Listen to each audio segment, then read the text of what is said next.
meu próximo convidado vem da UTAD e vem-nos falar da enologia, mas também como é que nós ligamos a enologia a tanto outro potencial que estas regiões vão tendo. Gostaria de chamar Carlos Ribeiro ao palco, por favor. Muito obrigado. Boa tarde a todos. Eu gostaria, em primeiro lugar, de felicitar a organização e a Color Elephant por esta iniciativa e agradecer o convite que foi endereçado à UTAD para estar aqui representada. Quando fui convidado para estar aqui presente, debati-me imediatamente com um dilema: se vinha falar exclusivamente da enologia ou se vinha falar das potencialidades do interior, porque as potencialidades do interior não são apenas a enologia, não passam apenas pela enologia, independentemente de a produção vitivinícola ser um dos principais aspectos da produção nacional. Basta termos em atenção que nós temos um comércio externo de produtos vitivinícolas que andam sensivelmente entre os 700 e 800 milhões de euros anuais e uma comercialização também externa de produtos hortofrutícolas que já ultrapassaram os 1.000 milhões de euros anuais.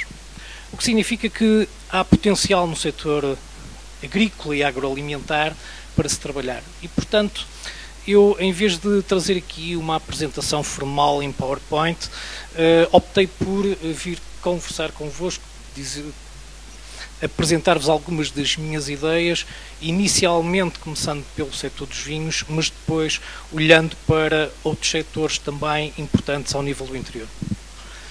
E quando nós falamos em regiões, falamos antes de mais em potencial humano.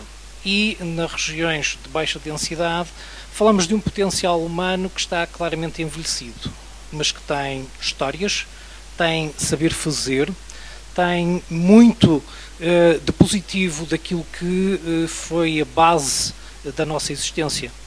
O saber fazer na produção primária, o saber fazer pão, o saber fazer vinho, o saber fazer azeite, de formas muito diversas daquelas que nós fazemos agora.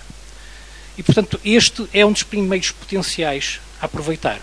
Aproveitar não só para termos o histórico e para podermos ter o registro histórico destas passagens, mas também para que, a nível turístico, quer para os turistas internos, quer para os turistas de outras paragens, estas mensagens possam ser devidamente transmitidas. Mas este potencial está agora mais alicerçado num potencial que beneficiou da literacia, do aumento da literacia em Portugal. E, portanto, temos mais conhecimento, temos mais competências. Esse conhecimento e competências, naturalmente, que permitiu trabalhar de forma diferente.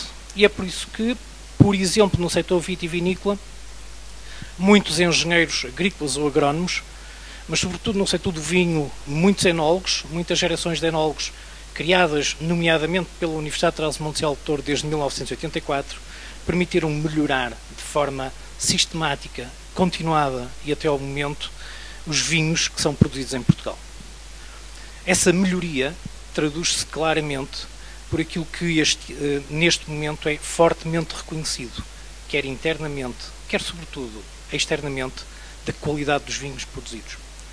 Traduzidos naturalmente não só pela revista Wine Spectator, em que temos 3 nos 10 primeiros lugares, 3 vinhos nos 10 primeiros lugares nessa revista, também pelo The New York Times, que fala de forma clara e escolhe vinhos nacionais, ou pelas escolhas feitas para mercados exigentes como o britânico, numa listagem de 50 vinhos a nível mundial para o mercado inglês, 16 são da região do Mercado do Douro.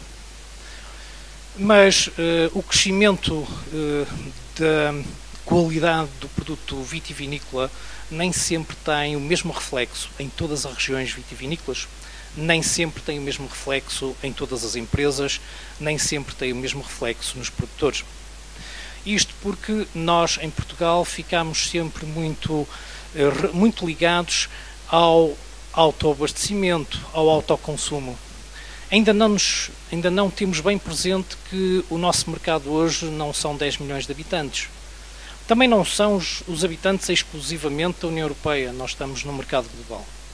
E, portanto, o segundo grande desafio, para além do potencial humano, vai claramente para a necessidade de nós procurarmos mercados, os mercados internacionais. Se temos qualidade, devemos procurar aproveitar oportunidades que neste momento temos. Por um lado, o facto de os nossos vinhos serem fortemente reconhecidos pela sua qualidade no estrangeiro, e depois por um outro aspecto importantíssimo.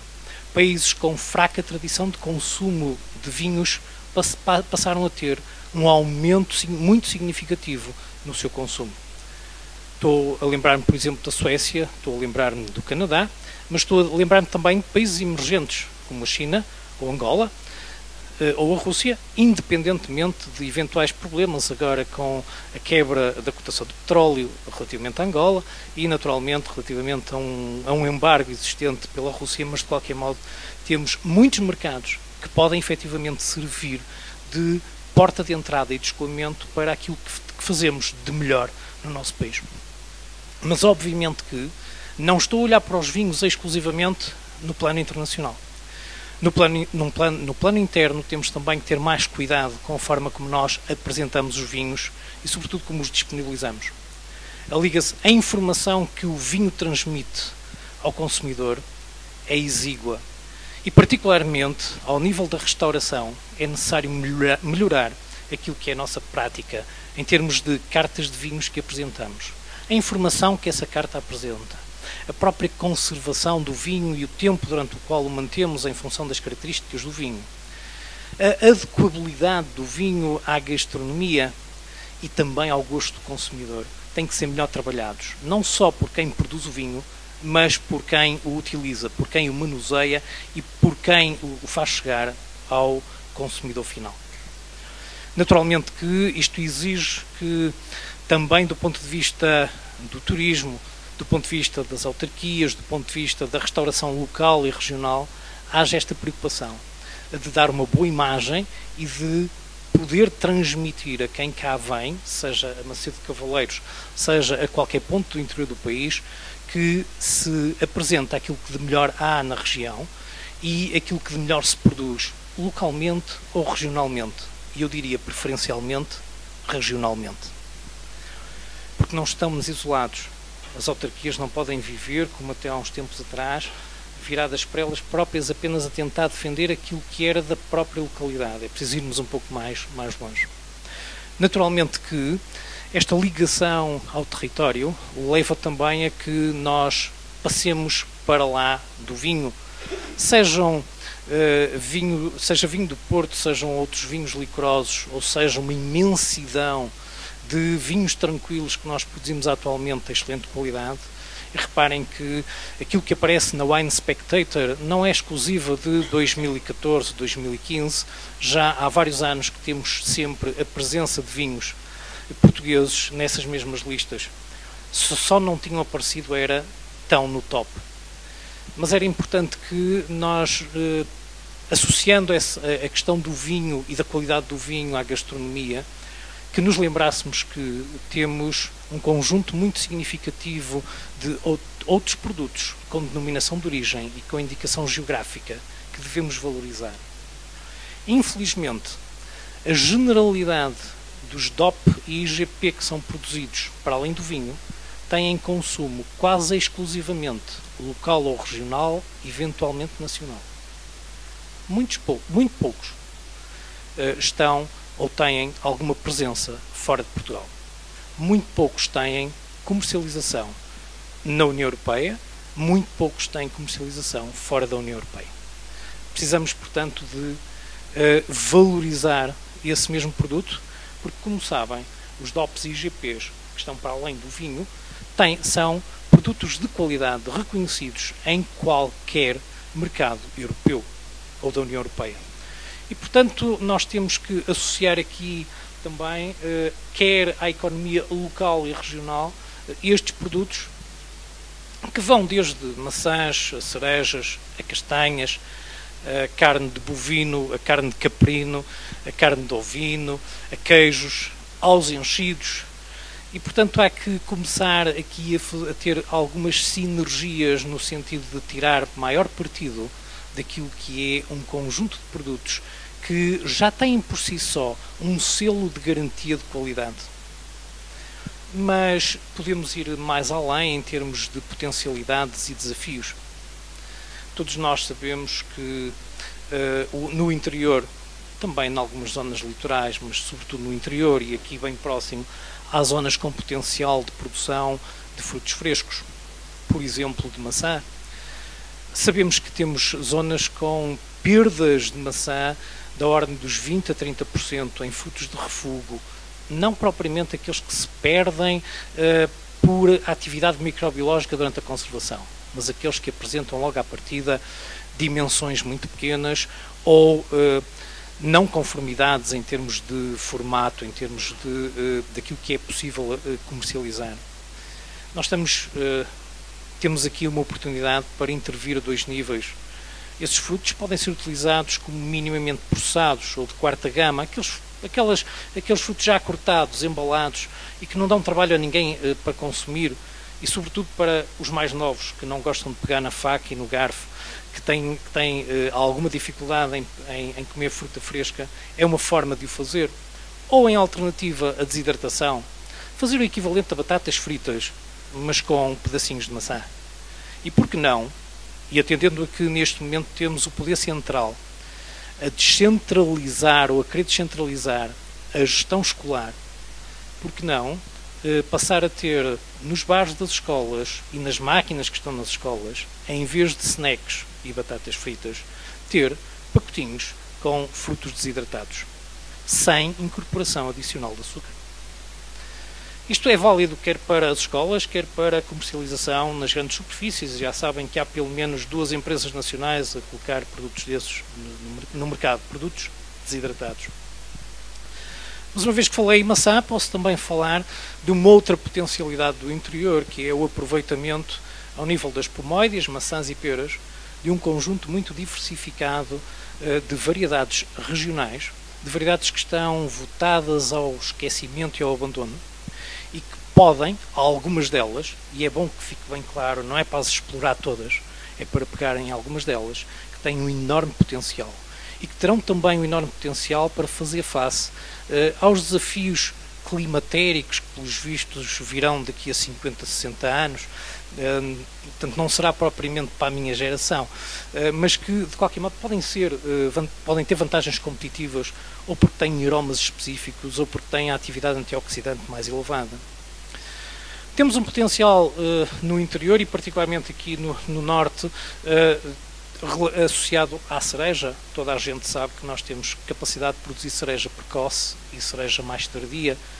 Cereja mais precoce ali na zona da Penajóia, Rezende, e depois cereja mais tardia em zonas mais planálticas, nas zonas mais altas de Lamego ou ali em Carrazedo de Montenegro.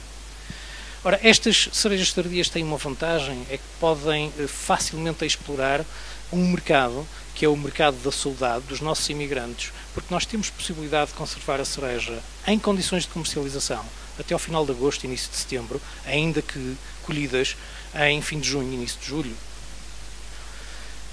Temos ainda a possibilidade de olhar para a castanha em que, de um modo geral, nós temos o hábito de a comercializar em natureza, eventualmente congelada. Estamos a dar o ouro aos italianos e aos franceses, que depois utilizam a confitagem e particularmente a produção de marron glacé.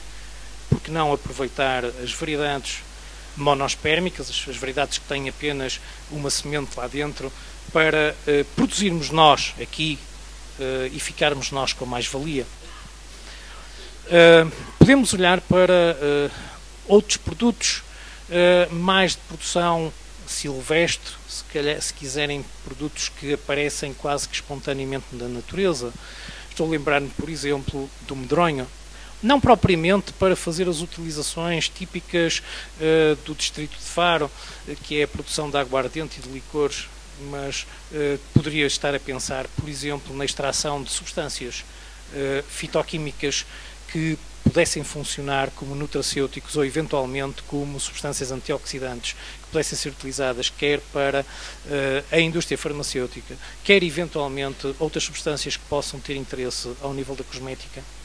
E ao falar nisto, ao falar de medronhos, poderíamos falar também do aproveitamento da esteva ou do aproveitamento dos espargos. E quando falo de fitoquímicos, iria também a uma outra produção que é importante para a terra quente transmontana e para o Douro, que é o facto que é a produção de amêndoa. Todos nós sabemos que não temos capacidade de competir porque a maior parte do nosso amendoal é de sequeiro, mas provavelmente teremos características qualitativas e sobretudo organoéticas e na concentração de alguns componentes que poderão ser vantajosos do ponto de vista da produção da amêndoa, ainda que de sequeiro. Não propriamente para concorrer com o mercado espanhol ou para concorrer com o mercado americano, mas para ter vantagens alternativas. Este é um conjunto de desafios, mas podemos ir mais além. Todos nós sabemos que havia alguma tradição de produção de feijão frade e de feijão xíxaro. São coisas diferentes. E que se tem perdido. E sabemos que se trata de espécies que têm alguma capacidade de adaptação a condições de secura. Nós sabemos que precisamos de reforçar o input proteico e particularmente o input proteico de natureza vegetal para substituir a proteína animal que, para além de ser mais problemática do ponto de vista de saúde, é também mais problemática do ponto de vista ambiental. E, portanto, temos condições para recuperar esse tipo de produção. E, portanto, parece-me que, sem me querer alongar muito, há um conjunto de situações e de atividades que podem e devem ser devidamente ponderadas para que se melhore a forma de estar no interior e, sobretudo, para valorizar aquilo que se produz no interior. E, portanto, é extremamente importante que nós saibamos associar aquilo que temos de bom na produção primária ou nos produtos de transformação, e não esqueço aqui também a importância do azeite, para que nós saibamos valorizar um outro aspecto fundamental, que é a nossa paisagem deslumbrante.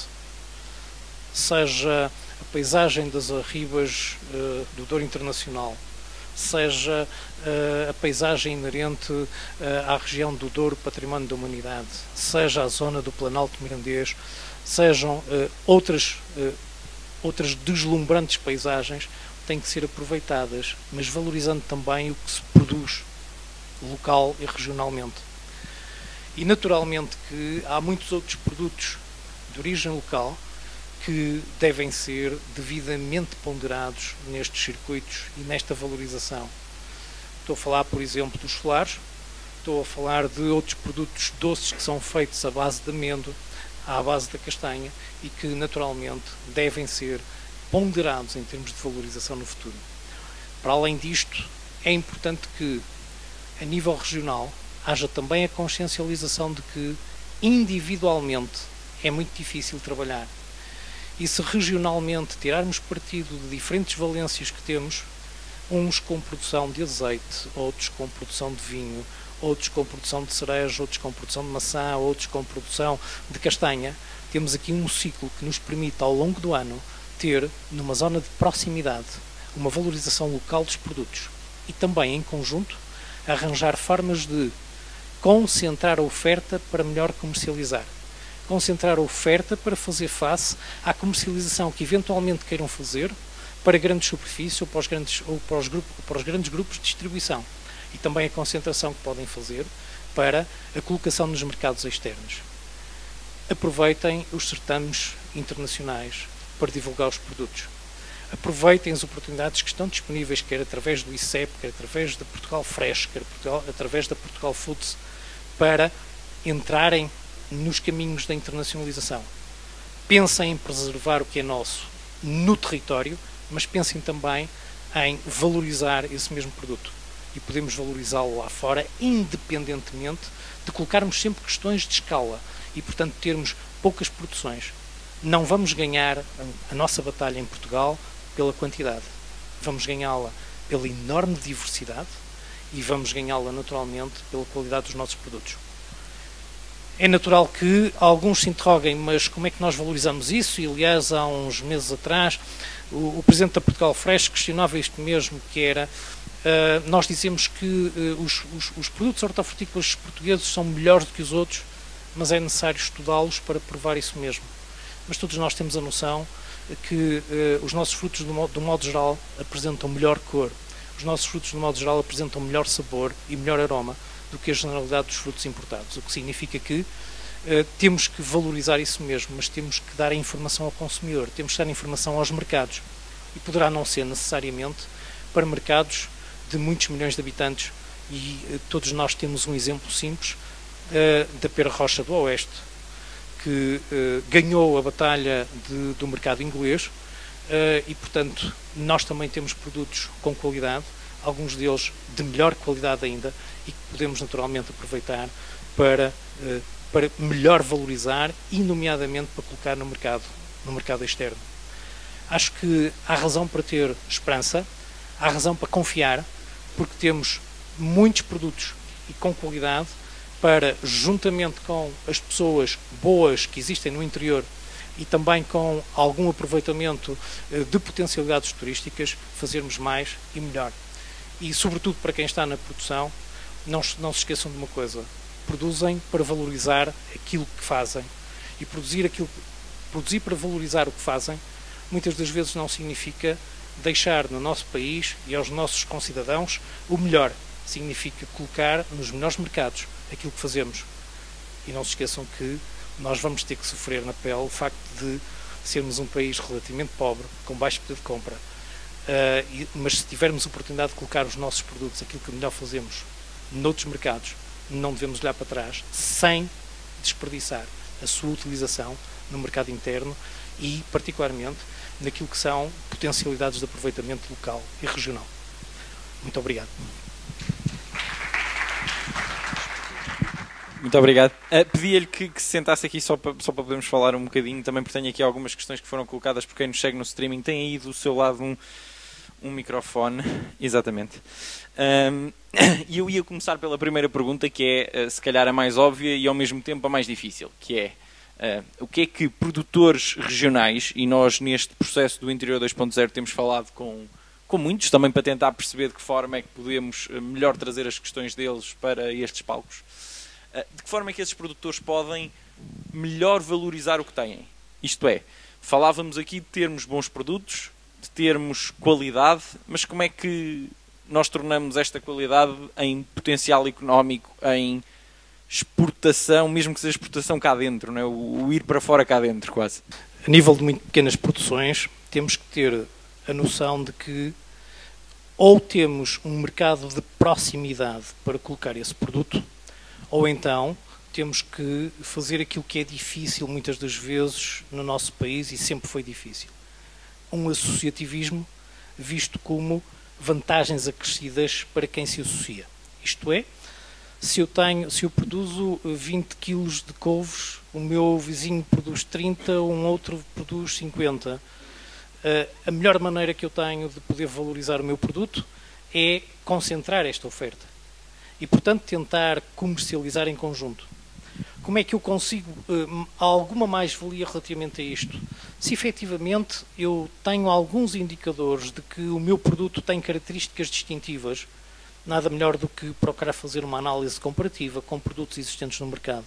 E, portanto, recorrer ou a laboratórios especializados ou aos centros de investigação existentes para que possamos ter as fichas técnicas que agora começaram a entrar na moda na grande distribuição, em que os produtores começam a ter que apresentar uma ficha técnica de caracterização do produto para que o possam comercializar.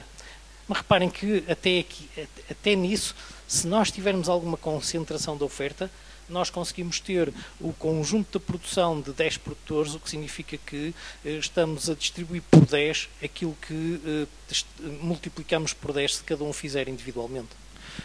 Há aqui uma questão interessante e era esta que eu gostaria de selecionar. A Marta Magalhães, de Lisboa, envia-nos pelo Facebook uma questão que me parece muito relevante e que descreve que vive em Lisboa e que já esteve várias vezes em Trás-os-Montes, gosta muito dos produtos de Trás-os-Montes. Eu peço desculpa eu não estar a ler ipsis verbis, mas o texto ainda é grande. De que forma, mas resume-se como, de que forma é que eu consigo em Lisboa, que estruturas é que existem, quer de promoção, quer de distribuição, para que eu em Lisboa consiga adquirir este tipo de produtos, muitos deles frescos, mas muitos deles de cá, que são bons, a tal qualidade que falávamos. Os circuitos de distribuição dependem de vários fatores. Obviamente, dependem desde logo de quem produz, depende, por exemplo, ao nível de produtos que tenham denominação de origem protegida ou de indicação geográfica protegida, do organismo, ou se quiserem, do agrupamento de produtores que controla esse mesmo processo. Depende naturalmente de outros fatores, que é a existência de mercados de especialidade que possam existir, ou lojas de especialidade que possam existir em Lisboa, e depende também das campanhas promocionais que às vezes há nas grandes superfícies para o escoamento. Como eu disse há bocado, particularmente relativamente à maior parte dos DOP e IGP produzidos, eles têm uma comercialização essencialmente local ou regional. Não só por uma questão de quantidade produzida, mas também porque não há circuitos suficientemente fáceis, ou pelo menos criados, para que haja este procedimento de forma tão objetiva. Por outro lado, temos um outro problema, que é, muitas das vezes estamos a comprar realidades diferentes. Se nós formos, por exemplo, para a carne alentejana, nós temos a carne alentejana facilmente disponível na generalidade das superfícies comerciais, mas também não podemos comparar a área geográfica da carne alentejana com a generalidade das áreas geográficas das carnes com DOP existentes, por exemplo, no norte do país. Mas, obviamente, que isso também passa por a iniciativa privada ter interesse em comercializar estes produtos e, nos últimos tempos, quer na zona da Grande Lisboa, quer na zona do Grande Porto, tem aparecido um conjunto muito diverso de lojas gourmet para comercializar este tipo de produtos. Mas a questão que me parece resultar desta, e agora estou-me a apoderar um bocadinho dela e, portanto, peço desculpa, é se há produto de qualidade, se há um problema de emprego, se há um problema económico, se há um problema de fixação de pessoas, e se realmente estão cá as coisas, ou está cá o potencial, está cá a terra para criar produto e depois escoar esse produto, que intervenção é que tem que haver aqui? São as câmaras? São as CIMs? Quem é que aqui não está, de alguma forma, a fazer a ponte e a garantir que existem as tais infraestruturas que dizia terem que existir e que são óbvias que têm que existir para que estes produtos, e quem diz, Lisboa diz lá fora, não é? Seja a lojas de especialidade ou boutique, ou o que queiramos chamar, gourmet, ou às superfícies de grande consumo. É uma questão, e se calhar nas superfícies de grande consumo é esta uma questão de preço? É a única questão? Ou é uma questão de quantidades, de negociação de quantidades?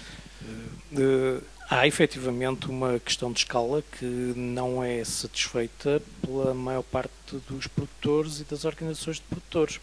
E, portanto, não havendo esse requisito, as grandes superfícies têm afirmado de forma muito clara que lhes é muito mais fácil irem buscar, por exemplo, e de forma sistemática, não sei quantas toneladas de maçã ou de cereja, ou seja, do que for, ou outras paragens, do que propriamente a nós, que temos sempre dificuldade em fazer esse tipo de abastecimento. Mas há bocadinho colocou uma questão que tinha a ver com a fixação das pessoas e as pessoas voltarem aqui.